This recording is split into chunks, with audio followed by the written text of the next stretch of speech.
Hello నమస్తే, నేను journalist Srinivas. ఈరోజు నూతన సంవత్సరం. ఈహా టీవీ సబ్స్క్రైబర్స్కి, ఈహా టీవీ వ్యూవర్స్కి అందరికీ పేరు పేరున ఈహా టీవీ పక్షాన నూతన సంవత్సర శుభాకాంక్షలు. అదేవిధంగా ఈరోజు మన ప్రోగ్రాంలో న్యూస్ ఛానల్స్లో ముందుగా సాక్షి పేపరు వార్తలు చూద్దాం. సంక్రాంతికే భరోసా, సెల్ఫ్ డిక్లరేషన్ మాత్రం తప్పనిసరి మంత్రివర్గ ఉపసంఘం నిర్ణయించింది. సంక్రాంతికి ఇస్తారట్లా కానీ సెల్ఫ్ డిక్లరేషన్ ఇవ్వాలట రైతులు. ఇప్పుడు ఊగిసలాట అనమాట. జూన్లో పోయింది, డిసెంబర్లో ఇస్తారనుకోండి. డిసెంబర్ పోయింది, సంక్రాంతికి పోయింది. సంక్రాంతికి అయితే ఇస్తారట. ఆ మంత్రివర్గ ఉపసంఘం వేశారు. ఆ ఉపసంఘం ఏం గుర్తించిందో ఇంకా రాలేదు. రేపు 3కి కానీ 4కి కానీ మంత్రివర్గ సమావేశం ఉంది. 4కి అనుకుంటా. ఆ మంత్రివర్గం క్యాబినెట్ భేటీలో డెసిషన్ తీసుకుంటారు. రైతు భరోసా సీలింగ్ ఎంత పెట్టాలి, ఎవరికి ఇవ్వాలి, ఇట్లాంటి అన్ని నిబంధనలు, రూల్స్ అండ్ రెగ్యులేషన్స్ని దాంట్లో పెడతారట రైతు భరోసాకు సంబంధించి. అది మొత్తానికైతే సంక్రాంతికి అయితే ఇస్తాం కానీ సెల్ఫ్ డిక్లరేషన్ కాడికి వచ్చింది కథ. శాటిలైట్ పోయింది, రిమోట్ సెన్సింగ్ ఏజెన్సీతో గుర్తించడం పోయింది. అంటే పంట ఎవరు వేశారు, ఖాళీ భూములు ఏమున్నాయి అంటే పంట వేసి పంట సాగు చేస్తున్న భూములకి ఇస్తామంటున్నారు. కొండలకి గుట్టలకి వెంచర్లకి ఇయ్యనన్నారు. వాస్తవం అయితే ఇయ్యదు కూడా.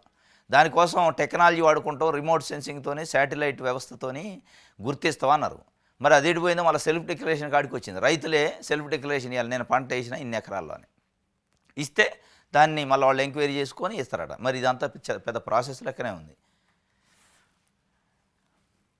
ఎంత భూమిలో సాగు చేశాడో స్వయంగా తెలియజేస్తూ రైతు ఇచ్చేదే సెల్ఫ్ డిక్లరేషన్. ఎంత మేర భూమి సాగు చేస్తే అంత విస్తీర్ణానికి లెక్కగట్టి పెట్టుబడి సాయం, శాటిలైట్ ఇమేజ్, రిమోట్ సెన్సింగ్ డేటాతో నిర్ధారణ. మరి ఇది ఉన్నాక మళ్ళీ ఇది ఎందుకు సెల్ఫ్ డిక్లరేషను? వ్యవసాయ అధికారి ఇచ్చే లెక్కలతో సరిపోల్చుకున్న తర్వాతే భరోసా. రైతుల్లో జవాబుదారీతనం పెంచుతుందంటున్న ప్రభుత్వం. ఎకరాకు 7,000 చొప్పున చెల్లింపులపై కొరడబడిన స్పష్టత. ఒక్కో రైతుకి ఎన్ని ఎకరాలకు సాయం ఇవ్వాలన్నది ఖరారు కానిపోయినాం. జనవరి 2 లేదా 3న మరోసారి ఉపసంఘం భేటీ అవుతారు. దాని తర్వాత క్యాబినెట్ కూడా భేటీ అయింది. 4న జరిగే క్యాబినెట్ సమావేశంలో విధి విధానాలకు ఆమోద ముద్ర వేస్తారట. ఏమిటి అసలు సెల్ఫ్ డిక్లరేషన్ అంటే? ఇగో ఇటు రాయాలట. అయ్యా, ఫలానా గ్రామానికి చెందిన నాకు సర్వే నెంబర్ 1లో ఎకరం పొలం ఉంది. నా ఇంటి ఆవరణతో కలిపి 100వ సర్వే నెంబర్లో మరో ఎకరం చెలకు ఉంది. ఇంటి జాగా 2 గుంటల భూమి, మొత్తం ఎకరా 35 గుంటల్లో కూరగాయలు సాగు చేస్తున్నాను. ఇందులో ఎలాంటి తప్పుడు లెక్కలు చూపించినట్టు తేలినా ప్రభుత్వం తీసుకునే చర్యలకు కట్టుబడి ఉంటాను. దయచేసి నేను సాగు చేసే భూమికి సంబంధించి రైతు భరోసా అందించగలరని మనవి. రైతు భరోసా పథకం కింద లబ్ధి పొందాలి అనుకునే రైతు ఎవరైనా భవిష్యత్తులో వ్యవసాయ శాఖకి ఇవ్వాల్సిన సెల్ఫ్ డిక్లరేషన్ నమూనా ఇదే. ఇదంతా యాచించినట్టే ఉంది. ఏంది ఇది? అర్థం ఉంది ఏమన్నా? సెల్ఫ్ డిక్లరేషను ఇస్తాడు. ఇక ఇస్తారా మీరు? మరి ఇప్పుడు వెంచరోడు కూడా ఇస్తాడు, నేను కూరగాయలు సాగు చేస్తానా అంటాడు. ఇస్తారా? మీ ఎంక్వైరీ ఉండదా? మీ విచారణ ఉండదా? ఇక దానికి ఎందుకు మరి ఇదంతా? ఇప్పుడు సెల్ఫ్ డిక్లరేషన్ ఒకవైపు పెడితే శాటిలైట్ అంటే మళ్ళీ ఎంక్వైరీ అంటే వ్యవసాయ శాఖ వాళ్ళ లెక్కలతో సరిపోవాలట, శాటిలైట్తో సరిపోవాలట, మళ్ళీ సెల్ఫ్ డిక్లరేషను. ఇదంతా టైం వేస్ట్ కాదు ప్రాసెస్. రైతుల్ని ఇబ్బంది పెట్టడం, ఆఫీసుల చుట్టూ తిప్పడం తప్ప ఏముంది ఇందులో? దేనికి సెల్ఫ్ డిక్లరేషను? ఇప్పుడు వెంచర్ వేసినోడు, కొండల్లో గుట్టల్లో భూములు ఉన్నోడు కూడా చెప్తాడు నేను సాగు చేస్తానా అని చెప్తాడు. వరి వేసిన అంటాడు, మఖదాన్ వేసిన అంటాడు, మిర్చి వేసిన అంటాడు, కంది వేసిన అంటాడు. మళ్ళీ నువ్వు అల్టిమేట్గా ఏం కావాలి? అగ్రికల్చర్ ఆఫీసర్లు ఇచ్చిన నిర్ధారణ లేదా శాటిలైట్ మ్యాప్లో కావాలి. మరి అది నాకు ఈ సెల్ఫ్ డిక్లరేషన్ టైం అంతా వేస్ట్ కాదు ఇది. మొత్తానికైతే 4వ తారీఖు డిసైడ్ అయ్యిందట ఎంతమంది అంటే ఎన్ని ఎకరాలు లోపిస్తారని. తుది తీర్పు వరకు కేటీఆర్ అరెస్ట్ వద్దు. ఫార్ములా ఈ రేస్ కేసులో ఏసీబీకి హైకోర్టు ఆదేశం. మాజీ మంత్రి కేటీఆర్ క్వాష్ పిటిషన్పై ముగిసిన వాదనలో తీర్పు రిజర్వ్ చేసిన న్యాయమూర్తి. మంత్రిగా కేటీఆర్ అవినీతికి పాల్పడలేదు, క్రిమినల్ సెక్షన్లు ఈ కేసులో వర్తించవు. కేటీఆర్ తరఫు న్యాయవాది సిద్ధార్థ్ దవే వాదనలు 2023లో ఒప్పందానికి ముందే చెల్లింపులు అని చెప్పి ఎన్నికల కోడ్ అమల్లో ఉన్నా పట్టించుకోలేదని ఏజీ చెప్పిండు. మొత్తానికైతే తుది తీర్పు ఆయన ఇస్తారట జడ్జి గారు. అప్పటి వరకు అరెస్ట్ చేద్దాం. మరి ఎన్ని రోజులకి ఇస్తారో, 6 నెలలకి ఇస్తారా, నెలకి ఇస్తారా, వారానికి ఇస్తారా తెలియదు. ఇది కేటీఆర్ని అయితే అరెస్ట్ చేయొద్దని ఒక రిలీఫ్ అయితే వచ్చింది. ప్రస్తుతానికి అరెస్ట్ చేయొద్దు, మేము మళ్ళీ చెప్పేవరకనే. కొత్త సంవత్సరంలో ఏదో చేస్తారనుకుంటారు. మొత్తానికైతే ఆయనకు ఒక రకంగా హైకోర్టు రిలీఫ్ ఇచ్చినట్టే.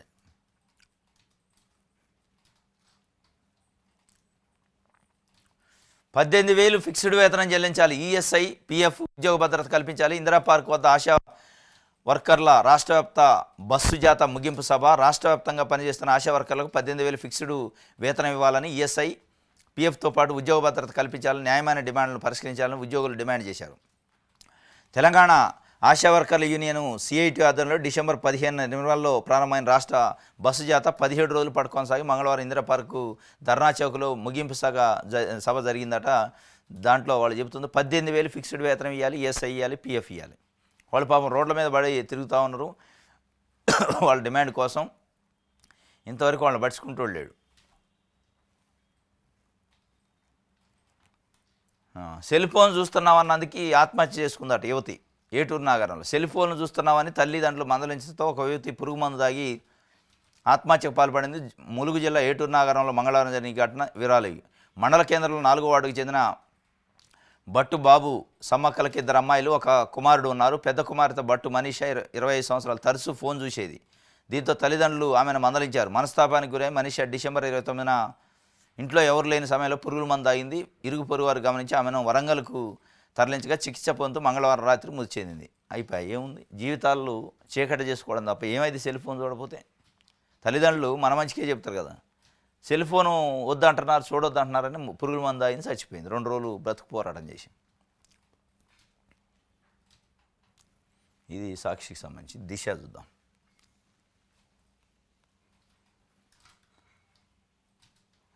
రైతులకు సర్కారు న్యూ ఇయర్ గిఫ్ట్లట. సంక్రాంతికి రెండు కొత్త స్కీములట. ఒకటి రైతు భరోసా, 2 రైతు కూలీలకు ఆర్థిక సాయం. ఈ రైతు కూలీలకు ఆర్థిక సాయం అసలు డిసెంబర్ 28 అన్నారు, మళ్ళీ కొత్తగా వచ్చింది. మళ్ళీ సంక్రాంతి అట, అసలు గుర్తించనే లేదు ఎంతమంది ఉన్నారు. అందుకోసమే 10,000 కోట్ల వ్యయం. కేబినెట్ భేటీలో విధి విధానాలు ఖరారు అయితే అట. 2 కొత్త స్కీములు అట. 2 కొత్త ఏం కాదు. రైతు భరోసా ఆల్రెడీ ఉన్నదైనా, రైతు బంధు గతంలో మీరు భరోసా పెట్టారు, ఇంకొక 5,000 ఎక్కువ ఇస్తారన్నారు. దీంట్లో ఏంటంటే పేదలకి, భూమి లేని పేదలకు ఇచ్చే 12,000 రూపాయలు కొత్తది మీరు ఇచ్చేది. ఆ గిఫ్ట్ కూడా మరి సంక్రాంతికి కొత్తదా, ఇంకా టైం పట్టిద్దా చూడాలి. రైతులకైతే న్యూ ఇయర్కి గిఫ్ట్ ఇస్తారట. న్యూ ఇయర్ అంటే ఇవ్వాలనే, కానీ సంక్రాంతికి ఇస్తారట. సంక్రాంతికి అయితే రైతు భరోసా వేసే అవకాశం ఉంది, కానీ భూమి లేని నిరుపేదలకు ఇచ్చే దాంట్లో ఇంకా క్లారిటీ లేదు. అది క్యాబినెట్ భేటీ జరిగితే కానీ తెలిసింది. ఎందుకంటే వాళ్ళు గుర్తించే కార్యక్రమం ఇంకా క్లారిటీ లేదు. ఎవరిని గుర్తించాలి? భూమి లేని వాళ్ళగా. భూమి లేని నిరుపేదలు అంటే ఎవరిని మనం ఐడెంటిఫై చేయాలనే విషయాల్లో ఇంకా క్లారిటీ లేదు ప్రభుత్వానికి. అది వస్తే కానీ ఆ సంఖ్య తెలిసింది. సంఖ్య తెలిస్తే కానీ నిధులు రిలీజ్ అవుతాయి. నిధులు కూడా టైట్ ఉందట. ఇప్పుడు రైతు భరోసా విషయంలో కూడా సీలింగ్ ఎంతవరకు పెట్టాలేదో ఒక మెయిన్ ప్రధానమైన సమస్య. మిగతా అంతా ఓకే, కానీ సీలింగ్ ఎంతవరకు పెట్టాలి, కొండలు గుట్టలు వెంచర్లు రోడ్లు వీటిని గుర్తించడం ఎట్లా, ఈ 2 తేలితే రైతు భరోసా తేలినట్టే. ఇక పెద్ద లెక్క ఏం అవసరం లేదు దానికి. ఇది సంక్రాంతికి అయితే పక్కాగా వేసే అవకాశం ఉంది కనిపిస్తుంది. ఒకే రోజు 402 కోట్ల మంది తాగారట కిక్కు. ఒకే రోజు సోమవారం ఒక్కరోజే 402 కోట్ల రూపాయల మందుని కొనుక్కున్నారట. మామూలు జోరు మీద లేదు. సోమవారం ఒక్కరోజే భారీగా మద్యం అమ్మకాలు. డిసెంబర్లో మొత్తంగా 3,662 కోట్లు సేల్స్ అయినాయట. ఆబ్కారీ శాఖకు భారీ ఆదాయం. నకిలీ మద్యం అమ్మకాలపై ఎక్సైజ్ శాఖ ఫోకసు. కొత్తగా విట్రో యాప్ ద్వారా ప్రత్యేక నిఘా. డ్రగ్స్ సరఫరా పైన స్పెషల్ నజర్. ఒక్కరోజే 402 కోట్ల రూపాయల మందుని అమ్మారట ఎక్సైజ్ శాఖ. వాళ్ళకి సన్మానం చేయాలి ముఖ్యమంత్రి గారు వాస్తవంగా. ఇప్పుడు ముఖ్యమంత్రి గారిని అంటే ప్రభుత్వాన్ని కాపాడుతుంది ఎక్సైజ్ శాఖ అనిపిస్తుంది మొత్తానికి. ఎందుకంటే స్టాంప్స్ అండ్ రిజిస్ట్రేషన్ శాఖ కూడా కాపాడేది గతంలో, కానీ హైడ్రా పేరుతోని మూసీ పేరుతోని అక్కడ 30-40% రిజిస్ట్రేషన్లు తగ్గినాయి, ఆదాయం తగ్గింది. కానీ ఇక్కడ పెరుగుతుంది. ఇది రోజు రోజుకి పెరుగుతుంది. ఒక్కరోజే 400 కోట్లు వచ్చినాయట. మొత్తం డిసెంబర్ నెలలో 3,662 కోట్ల రూపాయలు ఒక్క డిసెంబర్లోనే వచ్చినాయి. మామూలు అమ్మకాలు కాదు. ఇది ఒకే రోజు కిక్ ఎక్కిందట 402 కోట్ల రూపాయలకు అనేది. నకిలీ మద్యం అమ్మకాలపైన కూడా ఫోకస్ పెట్టారట. మామూలుది అయితే ఎక్కువ తాగొచ్చు, కానీ నకిలీ తాగకుండా ఆపుతారట. రైట్.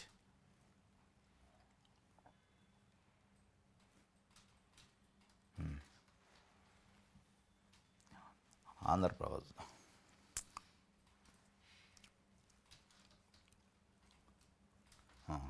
కొత్త ఏడాది సరికొత్త నిర్ణయం అంట. 1,00,000 ఉద్యోగాల భర్తీ. ఏముంది దీంట్లో కొత్త ఏడాది సరికొత్త నిర్ణయం? మీరు ఎన్నికల్లో ఏం చెప్పారు?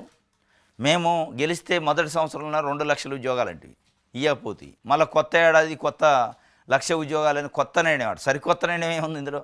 మీరు ఎన్నికల్లో ఇచ్చింది ఏంది? మేము కాంగ్రెస్ పార్టీ అధికారంలోకి వస్తే మొదటి సంవత్సరంలోనే 2,00,000 ఉద్యోగాలు వేస్తానండి. 54,000 ఉద్యోగాలు నింపారని మీరే చెప్తారు అధికారికంగా. అంటే 1,50,000 ఉద్యోగాలు ఎగ్గొట్టారు. ఆ 54 కూడా కేసీఆర్ వేసిన నోటిఫికేషన్లు ఉన్నాయనేది నిరుద్యోగులు చెప్తున్నారు. రికార్డు కూడా ఉంది. సరే ఏదైతే 54 నింపారు, ఇంకా 1,50,000 అక్కడే బాకీ ఉంది. మళ్ళీ ఇప్పుడు ఏం చెప్పి కొత్త ఏడాదిలో సరికొత్తనే అనమాట. ఏంది సరికొత్త? 1,00,000 ఉద్యోగాలు భర్తీ చేస్తున్నాడు. మరి పాత 1,50,000 ఇవ్వాలా? మొత్తం 2.5 లక్షల ఉద్యోగాలు భర్తీ చేయాలి మీరు, అప్పుడు సరికొత్త నిర్ణయం అవుతుంది. ఎందుకంటే బకాయి ఉన్న 1,50,000, ఇప్పుడు మళ్ళీ కొత్తగా 1,00,000. ఇదంతా సీట్ ఎక్కిందాక ఓట్లు ఎంచుకున్నదాకా మాటలు చెప్పడం తప్ప ఏం లేదు. డిఎస్సి ద్వారా 10,000 ఖాళీలు భర్తీ అట. కొత్తగా గ్రూప్స్ నోటిఫికేషన్లు సిద్ధమవుతున్న సీఎం రేవంత్ సర్కారు ఎన్నికల హామీల అమలుకు కసరత్తు, ఇందిరమ్మ పథకానికి శ్రీకారం. ఇది 4న కేబినెట్ భేటీ, రైతు భరోసా, భూభారతి అమలు, కొత్త రేషన్ కార్డులే ప్రధాన అంశాలట. ఇంకోటి బడ్జెట్ భేటీలోగా విస్తరణ జరిగిన పదవుల పందారం అప్పుడే, అది ఎప్పుడు జరిగిందో దేవుడికి ఎరకిగా. ఎప్పుడు దసరా వచ్చినప్పుడు అయిపోయా విస్తరణ అన్నారు, ఇంకా ఏదో మహారాష్ట్ర ఎన్నికల తర్వాత అయిపోద్ది అన్నారు, ఇప్పుడు సంక్రాంతి అంటున్నారు, అది కూడా ఇంకా నమ్మకం లేదట. అసలు అది ఎప్పుడైంది? బడ్జెట్ భేటీ అసెంబ్లీ సమావేశాల్లో విస్తరణ ఉంటుందా? అసలు ఉండదా? ఈ మంత్రివర్గంలో స్థానం కోసం చూసేటోళ్ళు రోజు తిరుగుతున్నారు చెప్పులు అరిగిందాక. ఇదేం కథరా నాయన, అది మాకు ఎప్పుడు ఇస్తారో ఏంది ఆ పదవని.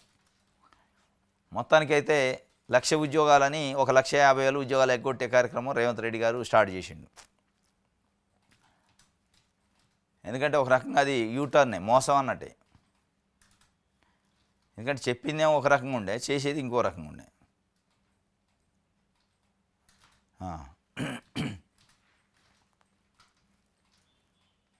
బడ్జెట్ భేటీలోగా విస్తరణ జరిగిన పదవుల పందారం అప్పుడే, 2 ఏకకాలంలోనే.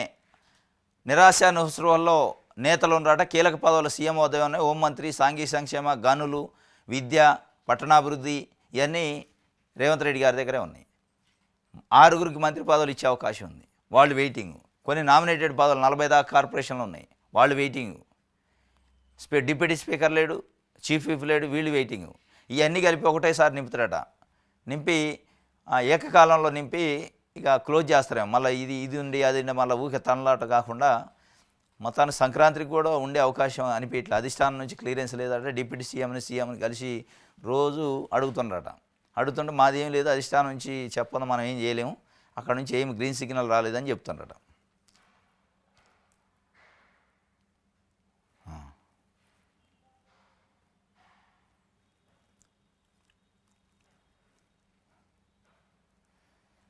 ఒప్పందానికి ముందే చెల్లింపులు ముమ్మాటికి అవినీతే. ఫార్ములా ఈ రేసులో కేటీఆర్ది ఏకపక్ష నిర్ణయం. హైకోర్టులో ప్రభుత్వం తరఫున అడ్వకేట్ జనరల్ వాదన. ఒప్పందానికి ముందే చెల్లింపు జరిగిన ముమ్మాటికి ఇది అవినీతే, దీంట్లో డౌటే లేదని ప్రభుత్వం తరఫున అడ్వకేట్ జనరల్ నిన్న హైకోర్టులో వాదించిండు. అవినీతి జరిగిందన్నందుకే ప్రాథమిక ఆధారాలు ఉన్నాయి. నిధులు ఎక్కడికి చేరాయో, ఎవరికి ముట్టాయో తేల్చాలి. దర్యాప్తు దశలో అడ్డుకోవడం కరెక్ట్ కాదు. గుంపు గుత్తాగా చట్టాల ఉల్లంఘన. దానకిషోర్ తరఫు న్యాయవాది. కక్ష సాధింపులో భాగంగా 14 నెలల తర్వాత కేసులో ముగిసిన వాదనలు, తీర్పు రిజర్వు. తీర్పు వచ్చేదాకా కేటీఆర్ని అరెస్ట్ చేయదని కోర్టు చెప్పింది. దీంట్లో కీలకమైన పాయింట్ ఏంటంటే, ఫార్ములా కార్ ఈ రేసింగ్లో 55 కోట్ల రూపాయలు లండన్కు సంబంధించిన ఒక కంపెనీకి ట్రాన్స్ఫర్ చేయమని కేటీఆర్ అరవింద్ కుమార్ ఐఏఎస్కి చెప్పిండని, ఆయన ట్రాన్స్ఫర్ చేసిండని, నేను ట్రాన్స్ఫర్ చేసింది కరెక్ట్ అని అప్రూవర్గా మారుతారని రకరకాల ప్రచారం జరిగింది. నిన్న కేటీఆర్ ఇంకో మాట కూడా అన్నాడు, నేను ట్రాన్స్ఫర్ చేయమన్నమాట వాస్తవమే, రూల్స్ రెగ్యులేషన్స్ వయలేషన్ చేయమన్నా, యాజ్ పర్ రూల్స్ ట్రాన్స్ఫర్ చేయమన్నా, నాది అంతవరకే అని ఆయన తప్పించుకునే ప్రయత్నం చేస్తారు. సరే, ఏది ఏమైనప్పటికీ ట్రాన్స్ఫర్ చేశారు. ఇందులో కేటీఆర్ని పార్టీ చేశారు, అరవింద్ కుమార్ని పార్టీ చేశారు, దానికి సంబంధించిన చీఫ్ ఇంజనీర్ని చేశారు. కానీ అసలు పైసలు ఎవరికైతే పోయినాయో వాళ్ళని పార్టీ చేయలేదనేది ఇప్పుడు వీళ్ళు కేటీఆర్ అంటుంది. కేటీఆర్ తరఫు కానీ అరవింద్ కుమార్ తరఫు అడ్వకేట్లు అనేది ఏంటంటే, అసలు పైసలు మేము ట్రాన్స్ఫర్ చేసిన అంటున్నారు, డబ్బు 55 కోట్ల రూపాయలు ఎవరికైతే ట్రాన్స్ఫర్ చేసినా వాళ్ళని ఎందుకు పార్టీ చేయలేదు అనేది ప్రధానంగా లీగల్ ఇష్యూ అయ్యే అవకాశం ఉంది. ఎందుకంటే ఇచ్చినోడు ఓకే, తీసుకున్నోడు మరి ఆ తీసుకున్నోడిని ఎందుకు పార్టీ చేయట్లే అంటే, అది లండన్ కంపెనీ అంటే ఇంటర్నేషనల్ లా మళ్ళీ అప్లై అవుతాడ. అప్పుడు ఈ కేసు పీటముడి పడిద్ది. కాబట్టి ప్రభుత్వం ఏం చేస్తుంది, ఇక్కడ ఉన్న వాళ్ళ ముందు లోపటేసే కార్యక్రమం చేస్తుంది. ఇది అడిదిప్పి పత్రికలలో వార్తలు తప్ప ఇక్కడ ఏమి ఉండదు, సినిమా ఏమి ఉండదు.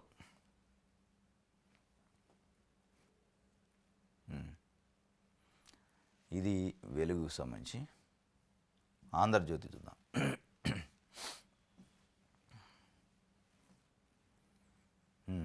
పీఎం కిసాన్ ఇక నుంచి 10,000 అట. ఏడాదికి ఇస్తున్న 6,000 పెంచిన కేంద్రం. అన్నదాతలకు మోదీ నూతన సంవత్సర కానుక. బడ్జెట్లో వెల్లడించక ముందే ప్రకటించిన ప్రధాని.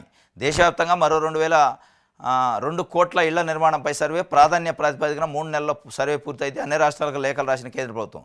మేరా భారత్ బడ్ రహా సమిష్టి కృషితో 2024లోని అనేక విజయాలు, 2025లో మరింత కష్టపడదామని ప్రధాని మోదీ చెప్పింది. ఇందిరమ్మ ఇంటికి ఇసుక ఉచితం, ఒక్కో నిర్మాణానికి 37 నుంచి 40 టన్నులు అవసరం. 4.5 లక్షల ఇళ్లకు 112 లక్షల క్యూబిక్ మీటర్లు ఇసుక కావాలి. అదనంగా 60,000 ఇవ్వనన్న హెచ్చరించిన రాష్ట్ర ప్రభుత్వం. ఇంటి వద్దకే పహణి, పేద రైతులకు ఉచిత న్యాయ సహాయం. భూభారతి 2024 చట్టంలో పెట్టిన ప్రభుత్వం తొలిసారి తెలంగాణలో ఉచిత న్యాయ ప్రస్తావన. మొత్తానికైతే పీఎం కిసాన్ పేరుతోనే కేంద్ర ప్రభుత్వం రైతుకి ఎకరాలు లెక్క కాకుండా ఒక రైతుకి 6,000 రూపాయలు ఇచ్చేది ఇప్పటివరకు. ఇప్పుడు దాన్ని 10,000 చేశారు, 4,000 పెంచాడు. పెంచి నూతన సంవత్సరం కానుకగా అది ఇస్తానరట.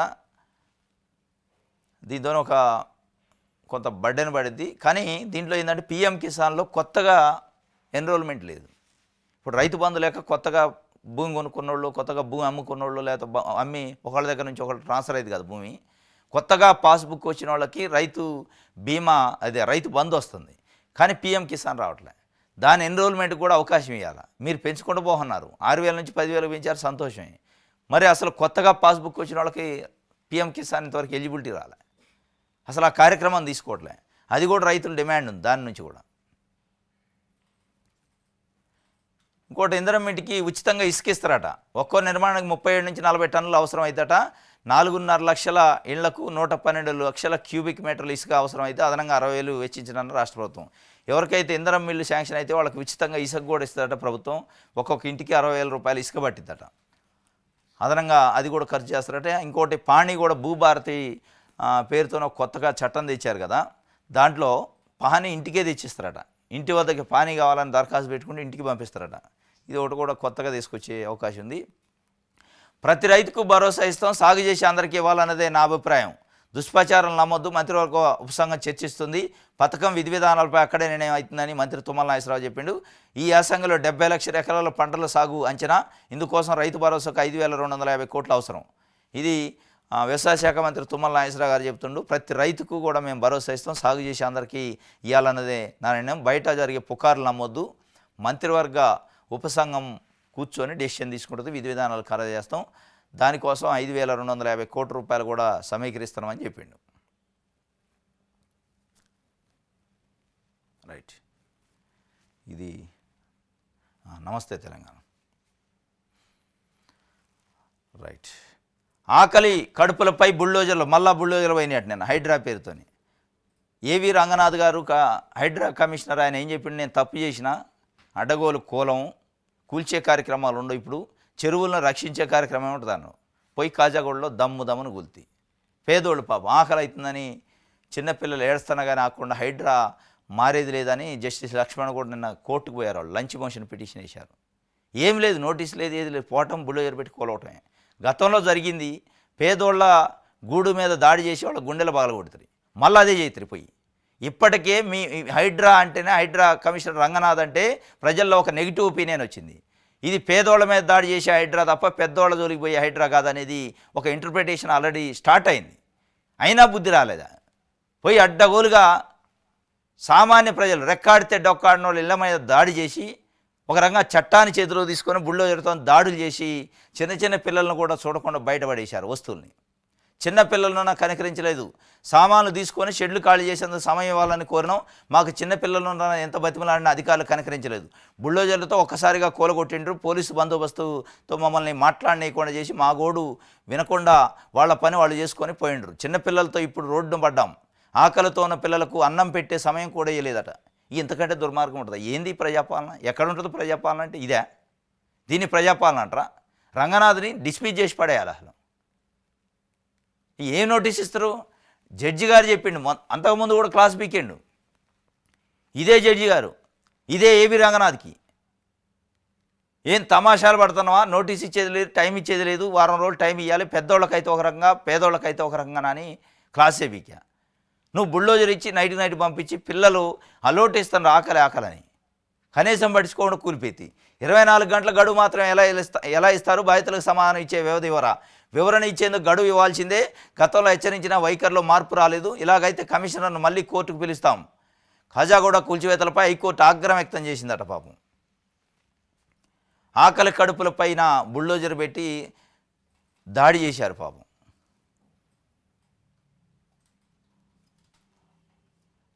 దారుణం పాపం. చిన్న చిన్న పిల్లలు ఆకలితోని ఇంత ఇంత దౌర్జన్యమా? దీనికి సంబంధించిన ఫోటోలు ఏడున్నాయి?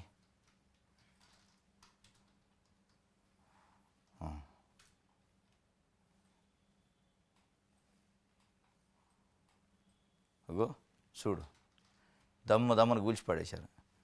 అమ్మ ఆకలిస్తుంది అన్నం పెట్టని ఏడుస్తున్న చిన్నారి. ఏం పెట్టింది పాపం? మొత్తం బొచ్చెల బొల్ల మట్టి కింద పడితే ఏం పెట్టింది? చిన్న పాప, 4 సంవత్సరాలు 5 ఉంటాయి అనుకుంటా. ఇల్లు కూలి తల్లి కన్నీరు మున్నీరు, అమ్మ అన్నం పెట్టు అని బిడ్డ ఏడుపు. కాజాగూడలో కలిచివేసే దృశ్యాలు. భగీరథమ్మ చెరువు బఫర్ జోన్లో అక్రమ నిర్మాణాల పేరిటే నేలమట్టం. నోటీసులు ఇచ్చిన 24 గంటల్లోనే భారీ బందోబస్తు నడమ విధ్వంసం. 24 గంటలుగా అతికి వారం ఇస్తే తప్ప ఏం భూమి బద్దలు అయితే ఇప్పటికిప్పుడు ఆడేమైనా కట్టేది ఉందను? ఇప్పటికిప్పుడు నిజంగానే చెరువు కబ్జా అయిందనుకోండి, ఇప్పటికిప్పుడు ఆడేమైనా బిల్డింగ్ కట్టాలా, సీఎం గారు పోయి అందులో కూర్చోవాలా, లేకపోతే నువ్వు కూర్చోవాలా? హైడ్రా రంగనాథ్ ఇట్లాంటివి ఎన్నో ఉన్నాయి. మరి ఎందుకు పెద్దోళ్ళ నీళ్ళు కూలవట్లే? పెద్దోళ్ళ నీళ్ళ జోలికి పోరు, పేదోళ్ళ నీళ్ళ జోలికి వస్తుంటే ఇప్పటికే హైకోర్టులు చివాట్లు వేసింది, తలంటింది గతంలో, మళ్ళీ ఇప్పుడు నిన్న కూడా. అంటే అయినా కానీ మార్పు రాకపోతే ఎట్లా?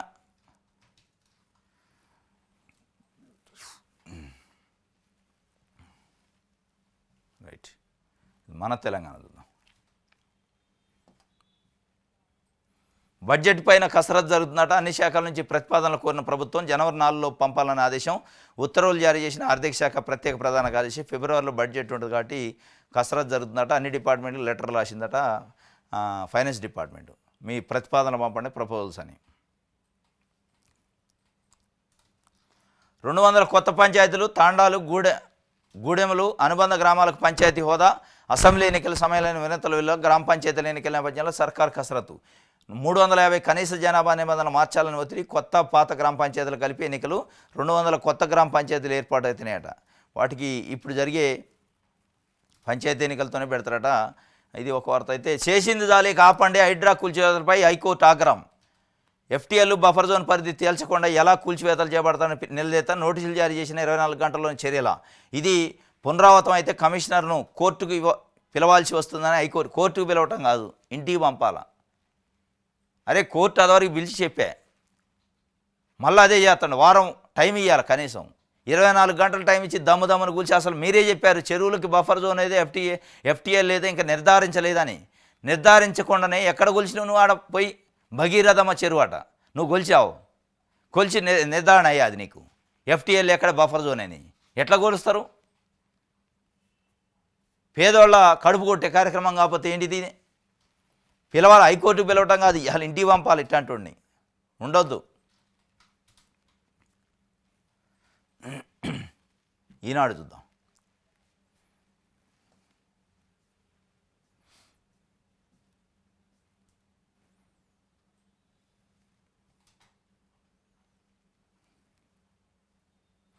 భూమి లేని వ్యవసాయ కూలీలు ఎంతమంది? వివరాలు సేకరిస్తున్న పంచాయతీరాజు గ్రామీణాభివృద్ధి శాఖ. ఉపాధి హామీ పనులే ప్రామాణికత. భూమి లేని వ్యవసాయ కూలీలు సమగ్ర వివరాల సేకరణపై రాష్ట్ర ప్రభుత్వం దృష్టి పెట్టిందట.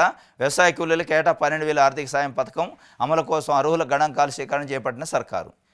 2024 డిసెంబర్ 28కి ఇస్తారంట బట్టి విక్రమార్క గారు, ఫైనాన్స్ మినిస్టర్, డిప్యూటీ సీఎం. అసలు వివరాలు సేకరించలేదట. ఇప్పుడు వివరాలు సేకరిస్తున్నాడు ఎట్లా అని. దానికి ఏంటంటే గ్రామ పంచాయతీ గ్రామీణాభివృద్ధి శాఖ పంచాయతీరాజ్ శాఖలు కలిసి కొలాబరేషన్లో జాతీయ గ్రామీణాభివృద్ధి పథకం ఉంది కదా, నరేగా. దాంట్లో ఎంతమంది ఎన్రోల్ అయ్యారో, అసలు వాళ్ళకి భూములు ఉన్నాయా లేవా అనేది తీస్తారట. ఇదంతా టైం వేస్ట్ పుస్త. గ్రామ పంచాయతీ దగ్గర పోయి గ్రామ సభ పెట్టి అందరం పిలిస్తే అందరూ చెప్పేస్తారు. దాంట్లో అన్ని ఊర్లలో ఉట్టినే తెలిసిపోద్ది ఎవరికి భూమి ఉంది ఎవరికి భూమి లేదని. దీనికి పెద్ద లిస్ట్ తీసి ఇప్పుడు ఉపాధి హామీ పథకంలో ఉంటుంది, కూలీలు ఎన్రోల్ అయ్యారు, అందులో భూమి ఉన్న వాళ్ళు కూడా ఉన్నారు. మరి అట్లాంటి అది ఎట తెలవాలా? అట్లా కాకుండా గ్రామాల్లో రచ్చబండ దగ్గర కూర్చొని ఎవరికి భూమి ఉంది ఎవరికి భూమి లేదంటే 10 మంది కూర్చోబెడితే అందరూ చెప్తారు. అది పెద్ద సమస్య ఏం కాదు. రైట్, ఇది ఈనాడుకు సంబంధించి. ఇది ఈరోజు న్యూస్ అనాలిసిస్. రేపు తాజా వార్తలతోనే తిరిగి కలుసుకుందాం. Thank you.